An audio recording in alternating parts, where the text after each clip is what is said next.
the other media, or with a bit more organized use of the new media, where you can explain why it's so important, where you can get the link between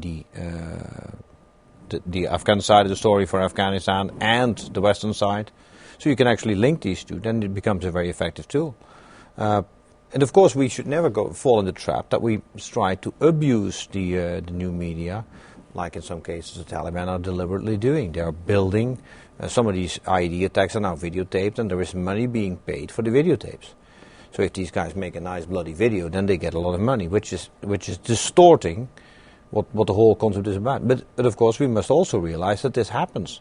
So we must also start arming us against this. How do you then discredit this information? How do you react to something that happens in the new media? We're very good at reacting to what happens in the normal media, but reacting to what happens in the new media, we're still struggling to do that. And Hayden Hewitt, can you explain what kind of links you've had with the mainstream media, how they've used you, if they've used you? From what I'm told from people I spoke to in the media, many of the main newsrooms do check the site frequently, and if they see an interesting story, they'll probably contact the uploader or just take it and run with it. I think the thing with the mainstream media, they are subject to pressures that we aren't. It's very easy just to paint them as the big bad monster who are 100% biased. It just doesn't work like that. But they do have commercial pressures, political pressures that we simply do not have. They only have so many stories they can run in a given period of time. We don't have that restriction. And it's far easier for us to be seen as being unbiased because we don't have to appeal to one specific audience, which by the very nature of commercial television they really have to do. Some have been great. We've dealt with some and they've been really strained on. Others do feel a little threatened by the internet and new media, and make it clear by enhancing stories about the site. It's the same as when you deal with any large corporations, really. Do you see any merging together, or is it still parallel lines at the moment? I think the internet and new media will become more organised. Many sites will become more corporate. But I think the mainstream media have got a lot more work to do to, trim all the fat off and get to the point where they could operate in the new media world if they really wanted to. I see them more as just two different streams of information. I don't think there's any need to see them as competing in any way or anything like that, or even needing to merge. They're just two totally separate streams. The mainstream media can be a great way of bringing new things to people's attention. Then they can shift to the new media when they want to chase down a particular detail or a particular story.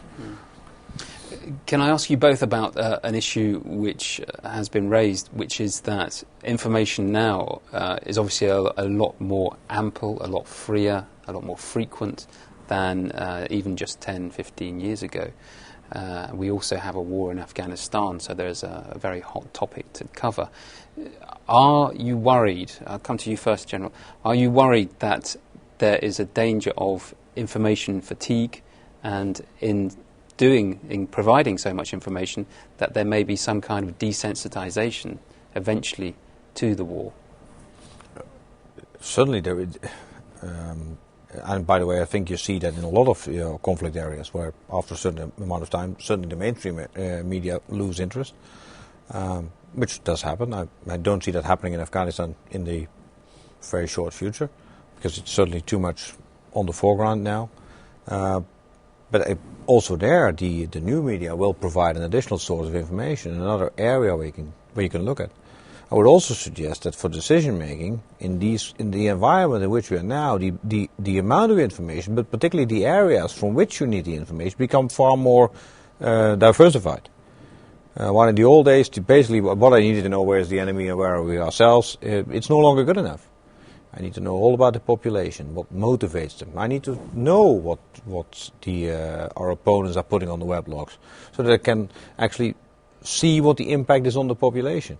I need to know what the NGOs are doing, so that I can actually make sure that our operations do not counteract what is happening.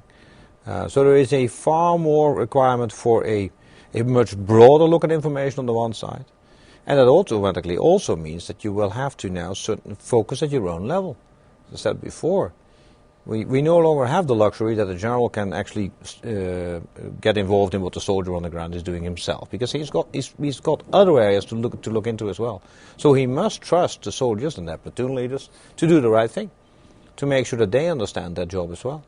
And it becomes a much more, like the society around us, it becomes very diversified.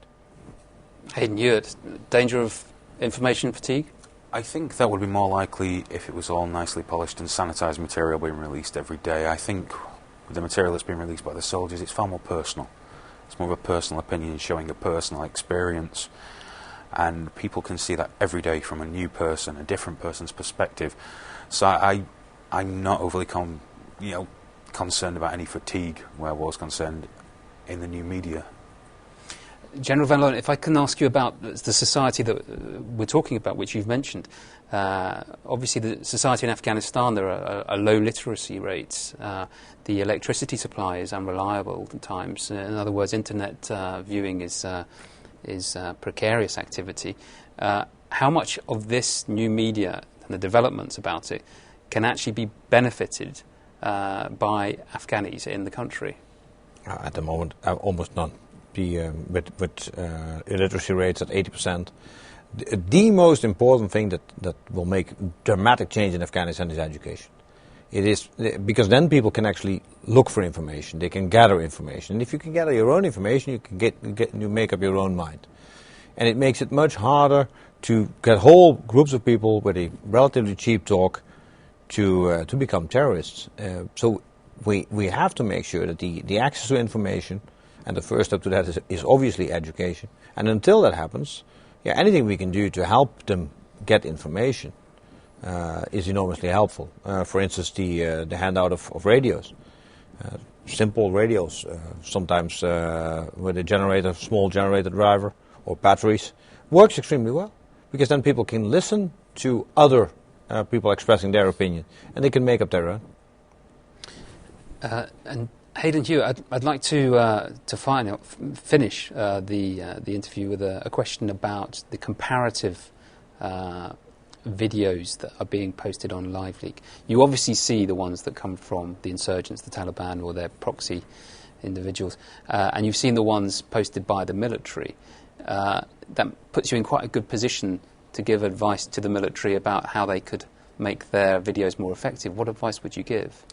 Well, it's very hard to compare the two, obviously, because the Taliban make videos that are perfectly suited to the people they want to reach with them. Unlike propaganda of old, it's not really to talk to us or to put fear into the general or anything like that. It's to talk to people that already believe in it and perhaps bolster that support. So they manufacture those videos for that target audience. I think for us to do, the Western countries to do that will be very much more difficult. Western countries have far more access to information. We are more aware of how propaganda works. On the whole, we are more aware of how propaganda works and less susceptible to it. I think there just has to be a certain level within operational security and things of that nature of transparency and openness, because people expect that and they know when they're not getting it.